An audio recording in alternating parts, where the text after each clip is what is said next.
Hello, everyone. So we are with Timothy Waring, founder of Eves and Grey London. So Timothy, could you please introduce us a little bit? What is Eves and Grey London? What you guys do, and how old is the brand? Yeah, absolutely. We are, what are we now? 8 years old for a shoe brand. I would call it a boutique brand.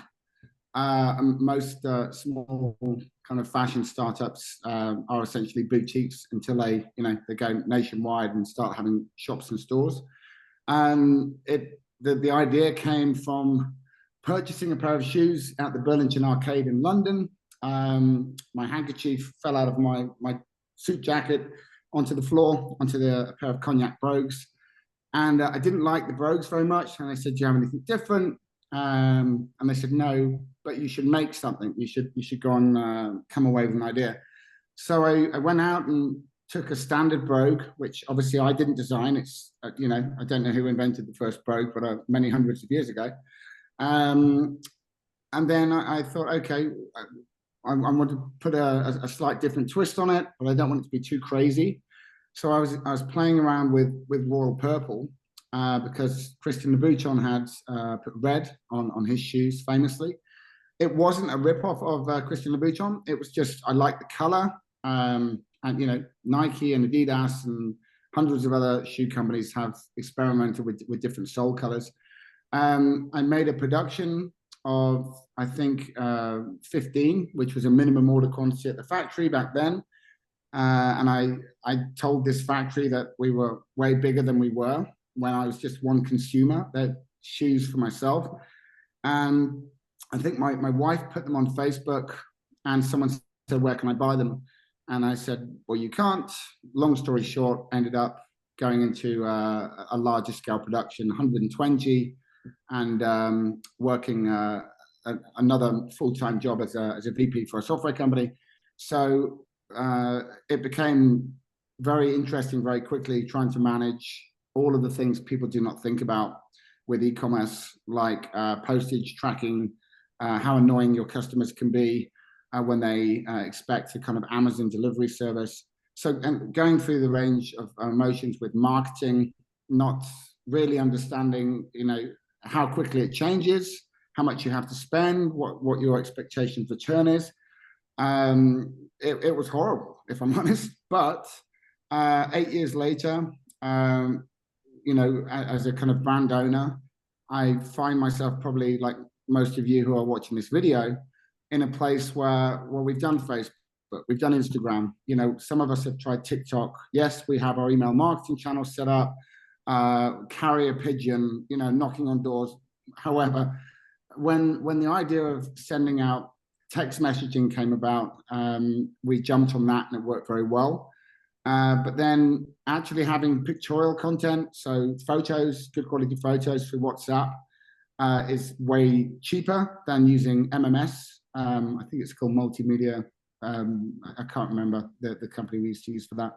And I thought, why not? The conversion rate on Facebook, just like most of you, is going down and down and down, despite how fat you make that corporation, and how often you change your ads. Most of us are experiencing a lower conversion rate, and we don't know why, and it's annoying.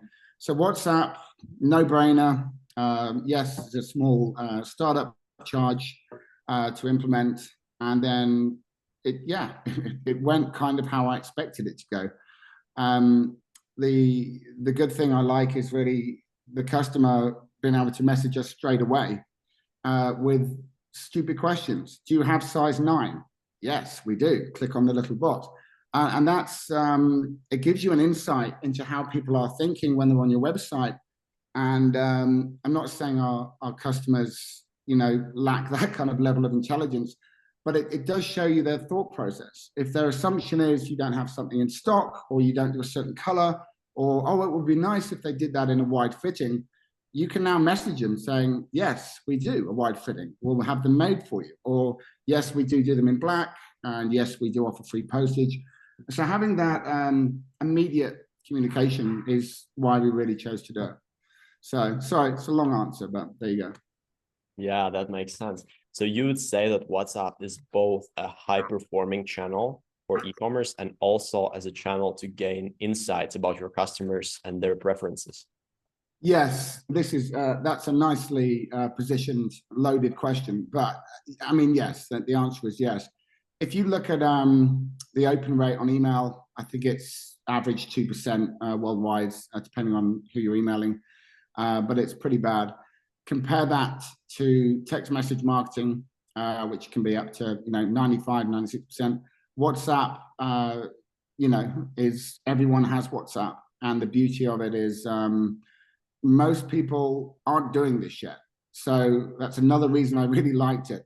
In fact, I had some messages from customers saying, "How did you get my number? That's fine, but do you have this style in stock?" So they're kind of surprised, but at the same time, we're not spamming people. We're sending them a nice, welcome email, typically linked with a promotion that's of benefit to them. Like any industry, you're going to get one or two people that say unsubscribe, and we simply unsubscribe. There's a link for them to do that automatically. I think it's text stop. So it's just a very easy way of putting together a campaign and relatively short notice, and then instantly monetizing it. And instead of getting let's be honest, a 5x is now good on Facebook. I mean, people used to bombard my inbox saying, "We can get a 10x on Facebook, follow this funnel strategy." Now they're boasting about a 4x or a 3x, as in if that's a good thing, without taking into account the huge overheads that we all have. That's not a good conversion rate. But with WhatsApp, it is a good conversion rate. I don't know what mine is specifically at the moment, but I know it's probably 3 or 4 times more than what we were getting from Facebook. I don't know if you know off the top of your head. You're welcome to share the information, but it was considerable. Yeah. So first of all, we haven't implemented flows yet. So this is one of the biggest money makers in WhatsApp marketing space. We started with you first with sending some campaigns on WhatsApp to different segments of people. And on average, our conversion rate was about 2 to 3% from each campaign. So that's pretty high considering that you're selling high average order value products with average order value of 200 or 300 pounds. Yeah, no, I agree. I think nowadays, especially if you're running whatever it may be, if you're selling fast moving consumable goods, or if you're selling dresses or garments, or if you're selling, watches, most people that start a company up, they are amazed how stressful things can become very, very quickly, because you're not just someone that's very good at making scented candles and producing pretty packaging and saying, "Well, I know a lot about candles." Well, it's not going to cut it, because now you need to be good at Instagram, Facebook, TikTok, email marketing flows, automated responses based on people's behavior. Even down to aftercare service, the call center, the marketing team. It's an absolute nightmare if you're essentially starting off on your own, because business is getting harder and harder as things are getting more and more competitive.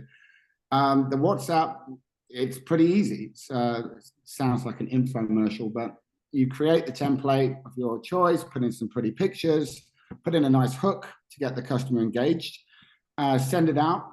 Hope that they buy something, and I like the fact you get to be a bit cheeky with your end consumer. Although we sell luxury goods, would be considered luxury good market, there's no reason why we can't have some kind of tongue-in-cheek humor with them, as opposed to being, here's just 25% off, very, very formal.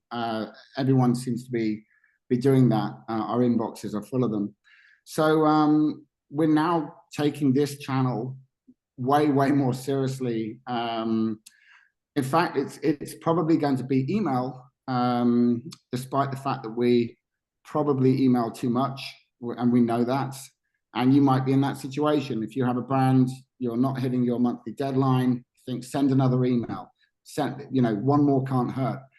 And ultimately, because of that, the conversion rate on emails falling lower and lower and lower. The only thing with WhatsApp is we just want to be careful we're not doing it too often. But I think when we do send it, we get enough results, we make enough money to tide us over until we have, you know, the next best promotion or the next thing that's going to kind of engage with the customer. Okay. So and you're selling mostly, we've been sending campaigns only to customers from UK, and you're selling in the UK market. Would you say that WhatsApp is a good channel specifically for UK? I would say, I mean, I'm not aware of if you have someone's phone number from Norway or America and you're allowed to send a campaign through WhatsApp. I think it's good globally. I mean, I don't even know if you have it in China. I don't think so. They use WeChat. China is the only exception. China is the only exception. And but no, in the UK, most of the time I deal with my customers, I save them on my phone. I then add them on WhatsApp, and then I can communicate with them and send them latest models or progression of the style that we've had made to order. So yeah, I'd say definitely it's a channel to be taken way more seriously than people assume. And the other kind of stupid misconception, because obviously I have a few friends that run smaller companies and large companies. One in particular said, I'm not going to be doing the WhatsApp thing because I only have 600 phone numbers. I'm like, that's 600. I mean, that if you said 60, I would still tell you to try one campaign, even if you made one conversion. It's a bit of a lowball number, but still to attempt it. If you have been fortunate enough to collect your data correctly and you know, through a web form or a sign-up process, if you have the email and you have the mobile phone number, that's gold dust. If someone offers me, you know, £1 million or 10 million mobile phone numbers, which is the population of London, I will take 10 million mobile phone numbers. That's how much value it attributes to us. I think we probably hit the spam filters quite quickly if I did that, but you get the gist of it. Sure. So the ROI is just much higher of the data and what people. Okay, so one last question. What are the future plans for Eves and Grey London? And how do you see the scaling process of the brand, both on WhatsApp and other channels? We want to be bigger than Gucci. I'm kidding. No, I'm kidding. Sorry, I'm just on a web call, a recorded web call. That's great. I like watching these videos when there's real life in the background, you know, when a cat walks past or something like that. The plans for the future, yeah, exactly. The plans for the future with regards to Eves and Grey, I'll be honest, right now we're in a kind of survival mode because we've had COVID. And for various other reasons, our Facebook account was hacked. This is quite another important thing maybe people don't think about. If you get hacked on Facebook, and a lot of us have been, that's 2 months revenue with zero, as in they did not allow us to advertise for 2 months whilst this was being investigated by the wonderful company Facebook. They also stole some of the money from the bank and used it for fake adverts or real adverts that they took an affiliate amount from. But that was our main channel. So to go from that and just then rely on direct traffic and email campaigns hit us like a ton of bricks. So if Facebook goes down again now, well, now we have WhatsApp where we can say, okay, we've still got some revenue coming through from this channel.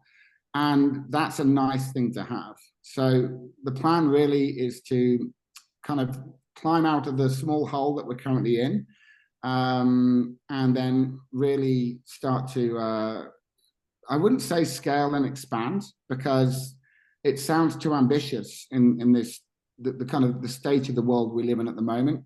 But I would certainly say stabilize. And we want to get back to a point where we are stable and we have a good idea of how many orders are coming in every week or every month, and move, you know, probably 3 or 4 miles away from the panic stage where we've been for the last 6 months. Many of you may have gone through that yourselves. Many of you may be lucky and you haven't.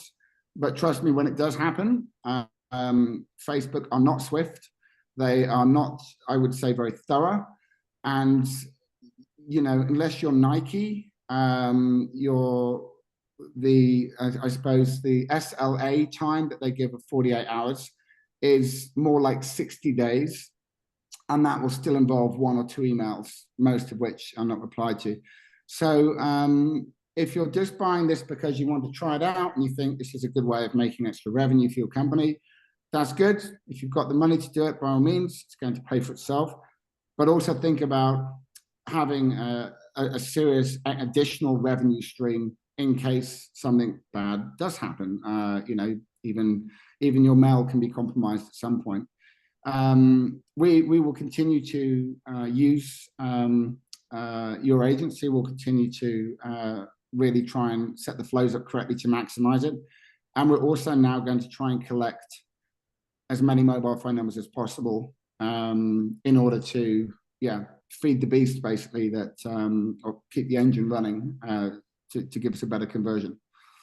So yeah, that's basically the plan. Perfect. Thank you so much for your review, and we're also looking forward to growing together. Thank you. Appreciate it.